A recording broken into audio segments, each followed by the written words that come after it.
Hello everyone, welcome to literature hub. இன்றைக்கி நம்ம பார்க்க போகிறது ஃபிலிப் சிட்னியோட டிஃபென்ஸ் ஆஃப் பொய்சியோட கிரிட்டிசிசம் பார்க்கலாம் வாங்க.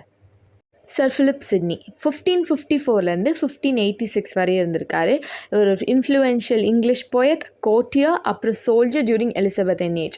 இவர் இங்கிலீஷ் ரெனைசன்ஸ் அதோட ஸ்டார்டிங் இன்ஃபான்சி அப்போ இருந்தவர். இவர் எதுக்கு ஃபேமஸ் அப்படின்னு பார்த்தீங்கன்னா, இவர் ஒரு பெரிய ஹியூமானிட்டேரியன்னு சொல்லலாம். இவரோட ஒரு ஃபேமஸ் ஈவெண்ட் என்ன அப்படின்னா, இவர் இறக்க போகும்போது இவர் சின்ன வயசுலேயே இறந்துருவார், 30ஸ்லேயே இறந்துருவார். அப்போ ஒரு சோல்ஜராக இருக்கிறதுனால அவர் இறந்து போகிற டைமில் உயிர் போகிற டைமில் இவளுக்கு தண்ணி எடுத்துகிட்டு வந்திருப்பாங்க. அப்போ அவர் கூட இருக்கிற இன்னொரு சோல்ஜருக்கு அதே நிலைமையில் சாகிற நிலைமையில் இருந்தவருக்கு அவருக்கு கொண்டு வந்த தண்ணியை அவர் கொடுப்பார். என்ன கோட்டேஷனில் சொல்லுவார்னா, தை நீட் இஸ் கிரேட்டர் தன் மைன் அப்படின்னு சொல்லுவார். என்னோட தேவையை விட உன்னுடையது எனக்கு பெரியதாக தெரிகிறது அப்படின்னு சொல்கிறாரு. ஸோ இதனால இவர் ரொம்ப ஃபேமஸ் ஆனது. இப்போ வாங்க நம்ம அவரோட ஃபேமஸான ஒர்க்ஸ்லாம் என்னன்னு பார்க்கலாம். சர் ஃபிலிப் சிட்னியோட ஃபேமஸ் ஒர்க்ஸ்லாம் என்னன்னு பார்த்தீங்கன்னா, ஆஸ்ட்ரோஃபெல் அண்ட் ஸ்டெல்லா. ஆஸ்ட்ரோஃபெல் அண்ட் ஸ்டெல்லா எதை பற்றி பேசுதுன்னா, ஒரு ஃபார்பிடன் லவ்.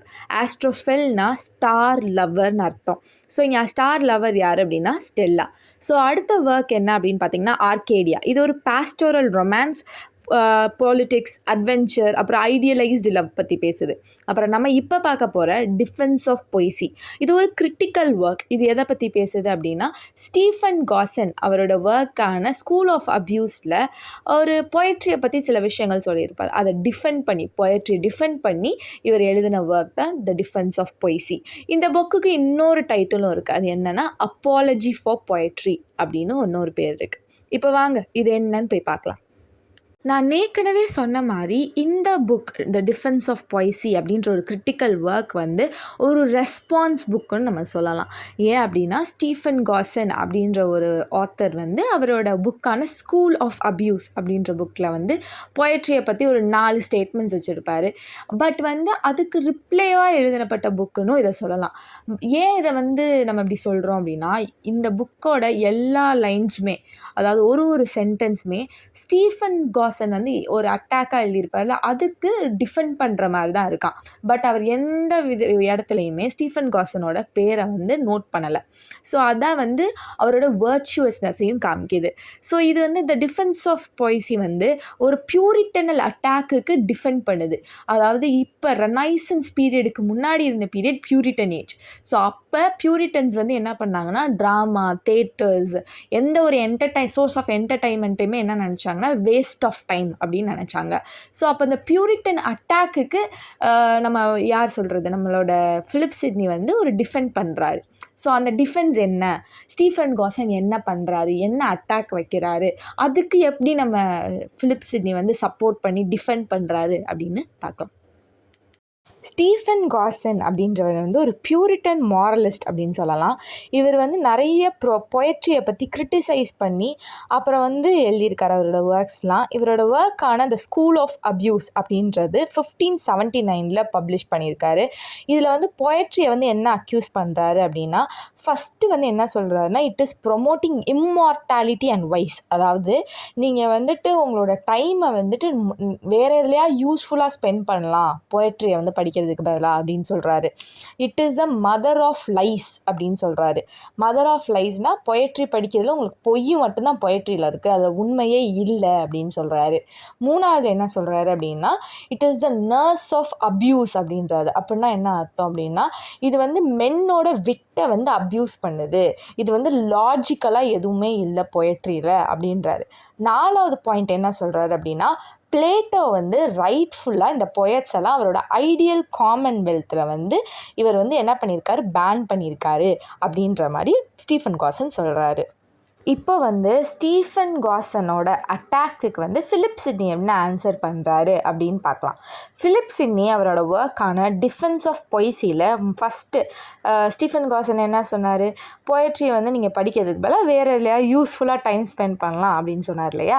அதுக்கு இவர் என்ன சொல்கிறாரு அப்படின்னா, பொயட்ரி தான் இந்த லிட்ரேச்சர் அப்படின்றதுலேயே ஓல்டஸ்ட் பிரான்ச்சாக, அதாவது லிட்ரேச்சர்ன்றது ஒரு மரமாக, அந்த மரத்தில் இருக்கிற ஓல்டஸ்ட் பிரான்ச் பொயட்ரி தானா.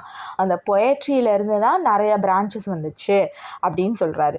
ஸோ அந்த பிரான்ச்சே நீ படிக்கலை அப்படின்னா உனக்கு பேசிக் அண்டர்ஸ்டாண்டிங்கே தெரியாது அப்படின்ற மாதிரி யார் சொல்கிறா? ஃபிலிப் சிட்னி சொல்கிறாரு. செகண்ட் பாயிண்ட் என்ன ஸ்டீஃபன் காசன் வச்சாரு? அது வந்து it is a mother of lies. Poetry படித்தா பொய் தான் இருக்கும் அப்படின்றாரு. இதுக்கு ஃபிலிப் சிட்னி என்ன சொல்கிறாரு அப்படின்னா, இது உண்மையை சொல்கிறது வந்து பொயட்டோட வேலையே கிடையாது, அது வந்து பொயட்டோட ரெஸ்பான்சிபிலிட்டி கிடையாது அப்படின்றாரு. பொயட்டோட ரெஸ்பான்சிபிலிட்டி அப்போ என்னதான் அப்படின்னு கேட்டால், அவரோட வேலை வந்து வாட் மே ஹேப்பன் அப்படின்னு சொல்கிறாரு. அதாவது ஐடியல் காமன்வெல்த்தை பற்றி பேசுகிறாரு. இப்போ சார் ஃபிலிப் சிட்னி வந்துட்டு ஒரு எக்ஸாம்பிள் தராரு. அதாவது அரிஸ்டாட்டில் சொன்னதே சொல்கிறாரு. என்ன சொல்கிறாருன்னா, ஹிஸ்ட்ரியோட வேலை என்ன அப்படின்னா, நான் என்ன நடந்துச்சோ அதை எழுதுறது. பொயட்ரியோட வேலை என்னென்னா, என்ன நடக்குமோ அதை பற்றி எழுதணும். ஐடியலைசேஷன், ஐடியல் வேர்ல்டை பற்றி பேசணும். ஸோ வந்து என்ன அப்படின்னா, இதுதான் வந்து பொயட்டோட வேலை. நீங்கள் சொல்கிற மாதிரி நடந்ததையே எழுதுறது, ஃபேக்ட்டு, ட்ரூத்தை பற்றி எழுதணும்னு கிடையாது. பட் வந்து இவர் எழுதுறதுல ஒரு ட்ரூத் இருக்கலாம் அப்படின்னு ஃபிலிப் சிட்னி சொல்கிறாரு. 4வது பாயிண்ட் என்னது? பிளேட்டோ வந்து கரெக்டாக தான் சொல்லியிருக்காரு. இந்த மாதிரி போயட்ஸ் எல்லாம் வந்து பேனிஷ் பண்ணியிருக்காருன்னு சொன்னதுக்கு ஃபிலிப் சிட்னி என்ன சொல்கிறாருன்னா, பிளேட்டோவுக்கு வந்து பொயட்ரியோட உண்மையான இம்பார்ட்டன்ஸ் தெரிஞ்சிருக்கு, எசன்ஸ் தெரிஞ்சிருக்கு. அதனால அப்போ இருந்த பொயட்ஸ் யாருக்குமே கரெக்டாக பொயட்ரியை யூஸ் பண்ண தெரியாததுனால அதை பேன் பண்ணி வச்சுருக்காரு அப்படின்ற மாதிரி ஃபிலிப் சிட்னி ரிப்ளை கொடுத்துருக்காரு. இப்போது கிளாசிக்கல் மீட்டர்ஸ் பற்றி சிட்னி என்ன சொல்கிறான்னு பார்க்கலாம். சிட்னி இங்கிலீஷில் திருப்பி வந்து கிளாசிக்கல் மீட்டர்ஸ் வரணும் அப்படின்னு சொல்லி அட்வொகேட் பண்ணுறாரு. அதுவும் முக்கியமாக ஹெக்ஸாமீட்டர் அப்படின்றத இங்கிலீஷ் வேர்சஸில் வந்து கொண்டு வரணும்னு சொல்கிறாரு. ஏன் அப்படின்னா, இந்த ஹெக்ஸாமீட்டர் கொண்டு வரதுனால இங்கிலீஷ் போயம்ஸோட வேர்சஸில் குவாலிட்டி வந்து என்ஹான்ஸ் ஆகும் அப்படின்னு நினச்சாரு. பட் ஆனாலும் ஃபிலிப் சிட்னி வந்து ஒரு எலிசபெத்தன் அட் ஹார்ட்டில். இவருக்கு ரொம்ப பிடிச்ச ஒரு போயம் என்ன அப்படின்னா, செரி சேஸ் அப்படின்ற ஒரு போயம். பட் அதில் வந்து இந்த மாதிரி இந்த ரூல்ஸ்லாம் ஃபாலோ பண்ண மாட்டாங்க. ஆனாலும் அவருக்கு வந்து இது ரொம்ப பிடிச்சிருந்துச்சு. ஸோ அதனால் அவர் என்ன சொல்கிறாருன்னா, இங்கிலீஷ் வந்துட்டு இது ஒரு ஃப்ளூவிட் லாங்குவேஜ். ஸோ அதுக்கு வந்து innovations is also necessary. But அது இருந்தாலும் ஒரு பேலன்ஸ் இருக்கணும் அப்படின்னு சொல்கிறாரு. அதாவது கிளாசிக்கல் மீட்டர்ஸும் இருக்கணும், அதே மாதிரி இன்னோவேஷன்ஸ்க்கு ஒரு ஸ்பேஸ் இருக்கணும் அப்படின்னு சொல்கிறாரு ஃபிலிப் சிட்னி. இப்போது கிரிட்டிசிசம் பற்றி சிட்னி என்ன சொல்கிறாரு, அவருக்கு வந்து அதோட மேலே இருக்க கருத்து என்னன்னு பார்க்கலாம். என்னதான் பிளேட்டோவை ஐடியலைஸ் பண்ணாலும் சிட்னியோட வேல்யூஸ் எல்லாமே வந்து அரிஸ்டாட்டில் சைடு தான் இன்க்ளைன் ஆகிப்போச்சு. ஃபார் எக்ஸாம்பிள், பொயட்ரி அவரை பொறுத்தவரை எப்படி இருக்கணும்னா 2 பர்பஸ்க்கு தான் இருக்கணுமா. ஒன்று டிலைட், அதுக்கப்புறம் டீச். அதில் முக்கியமான விஷயம் என்னன்னு சொல்கிறாருன்னா, சோல் பர்பஸ் வந்து ஃபஸ்ட்டு வந்து டிலைட் தானா, அதுக்கப்புறம் தான் அது இன்ஸ்ட்ரக்ட் பண்ணணும் அப்படின்னு சொல்கிறாரு. அதே மட்டும் இல்லாமல் இன்னொன்று என்ன சொல்கிறாரு அப்படின்னா, டாக்மேட்டிக் ரூல்ஸ் வந்து ஃபாலோ பண்ணுறதை அவர் கிரிட்டிசைஸ் பண்ணுறாரு. ஏன் அப்படின்னா, இந்த மாதிரி நம்ம ஸ்ட்ரிக்டான ரூல்ஸ்லாம் ஃபாலோ பண்ணோன்னா இமேஜினேஷன்ஸ்க்கு ரூம் இருக்காது அப்படின்ற மாதிரி சொல்கிறாரு சிட்னி. கடைசியாக சிட்னி வந்து பிளேட்டோவோட ஸ்டேட்மெண்ட்டுக்கு ரிப்ளை பண்ணுறாரு. அக்கார்டிங் டு பிளேட்டோ என்ன அப்படின்னா, போயட்ரி அதாவது எல்லா லிட்ரேச்சருமே ட்வைஸ் ரிமூவ்டு ஃப்ரம் ரியாலிட்டியா. ஃபார் எக்ஸாம்பிள், ஐடியான்றது மட்டுமே அவருக்கு ரியாலிட்டியா. அந்த ஐடியாவிலேருந்து வர ஆப்ஜெக்ட் வந்து ஃபஸ்ட்டு காப்பி, அந்த காப்பியை வந்து நம்ம காப்பி பண்ணுறது 2வது காப்பியாக. ஒரு இன்னும் புரிகிற மாதிரி சொல்லணும் அப்படின்னா, இப்போ நான் ஃபார் எக்ஸாம்பிள் நான் வந்துட்டு ஒரு செடி நட்டு வைக்கணும்னு நினைக்கிறேன்னா, அந்த ஐடியா வந்துட்டு தான் ரியாலிட்டியாக இருக்குது, இந்த வேர்ல்டில் இருக்கிற ரியாலிட்டி. இப்போ அந்த செடி வளருதில்ல, அதுதான் அந்த வளருத செடி வந்துட்டு காப்பி, அந்த ஐடியாவோட காப்பி வந்து அந்த செடியாக. இப்போ நான் அந்த செடியை வந்து நான் பெயிண்ட் பண்ணேன்னா, அந்த காப்பியோட இன்னொரு காப்பி தான் வந்துட்டு லிட்ரேச்சர். நீ வந்து ஆர்ட்டு, பெயிண்டிங் எல்லாமே. ஸோ பிளேட்டோவை பொறுத்த ஒரு காப்பியை காப்பி பண்ணுற ஒரு விஷயத்தில் என்ன ட்ரூத் இருக்க போது, என்ன யூஸ் இருக்குன்னு சொல்லி நம்ம எல்லாரும் அதை வாசிக்கணும் அப்படின்றது தான் பிளேட்டோவோட ஆர்குமெண்ட்.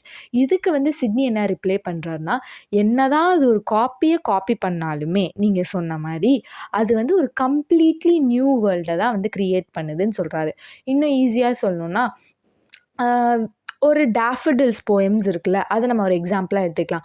என்னதான் ஒரு டேஃபடிலை பார்த்து அதை இன்ஸ்பயராக எழுதினாலுமே அது வந்து அவர் வந்து வெறும் டேஃபடில் மட்டுமே எழுதாமல் அதில் நிறைய ஆர்னமெண்டல் வேர்ட்ஸ் யூஸ் பண்ணி, கம்பேரிஷன்ஸ் யூஸ் பண்ணி எழுதுறதுனால அது வந்து இன்னும் வந்து இன்னும் அழகாக காமிக்குது. இன்னொரு எக்ஸாம்பிள் சொல்லணும்னா, ஒரு கிளியரான எக்ஸாம்பிள் என்ன அப்படின்னு பார்த்தீங்கன்னா, இப்போ வந்து ஒருத்தர் வந்து ஒரு தேவதையை பார்க்குறாரு அப்படின்னா, அந்த தேவதையை பற்றி நான் எழுதும்போது அந்த தேவதையை நான் டிஸ்கிரைப் பண்ணுறேன் வேறு மாதிரி. அப்போ வந்து வந்து நான் பார்த்த தேவதை வந்து உங்கள் கண்ணுக்கு இன்னும் அழகாக தெரியலாம். ஸோ இதுதான் வந்து சிட்னியோட ஆர்கியூமெண்ட்.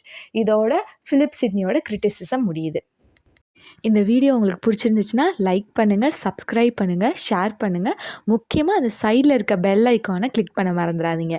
அப்போ தான் உங்களுக்கு இன்னும் நிறைய இன்ஃபர்மேட்டிவ் வீடியோஸ்லாம் வந்து சேரும். தேங்க்யூ ஃபார் வாட்சிங். பை.